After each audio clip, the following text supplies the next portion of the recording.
सबैलाई नमस्कार। यो रोल्पाको परिवर्तन गाउँपालिका साबिकको इजिबाङ एक ओहो गाउँ हो यो। त्यसै गरी यो हामी ओहो गाउँको भिरखामे भन्ने एउटा ठाउँमा छौँ र यहाँ धेरै भिरमा चाहिँ लिस्नै लेख्नाको बाटो छ है।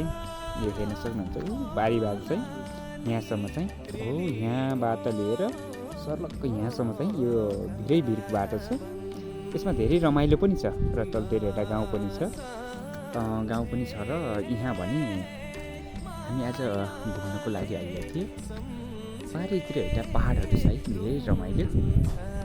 यसरी पहाडहरू हेर्छु, यो जुम गरेर हेर्दाखेरि यो पारि देखिन्छ नि, यो सेतो सेतो जस्तो होइन, यो चाहिँ घरती गाउँ भन्छ है यसलाई जुम गरेर हेर्दाखेरि। त्यसपछि यहाँ सर्लक्क आउँछ कि यो दामुङ भन्ने गाउँ हो। यो दामुङ भन्ने गाउँ हो। भिरखामे भन्नेबाट यो भिडियो बन्दैछ र यो भिरखामेको पहर हो। यो भिरखामेको पहर देख्नु भएन, धेरै रमाइलो छ कि। त्यस्तै गरी हामी चाहिँ घुम्न आएको थियौँ, हामी 4-5 जना आएको छौँ। उहाँ मेरो फाजु। यो पारी यो पहिरा आएको जस्तो यो गाउँ भनेको यो त पुट्ट खोला हो है। यो यता पारि हिमाल देखिरहेको छ नि, यो हिमाल पनि देखिरहेको छ पारि हेर्दाखेरि। यता हेर्दा चाहिँ अलिकति यो त जङ्गलहरू पनि छ है।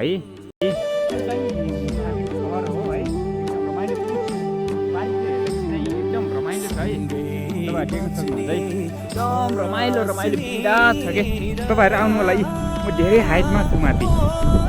यहाँ चाहिँ हामी एकदम गाह्रो छ कि, अप्ठ्यारो बाटो छ है। यता चाहिँ फज घुम्न आएको छ भाइ। यता मेरो चाहिँ सर्लक्क लाएर फेरि है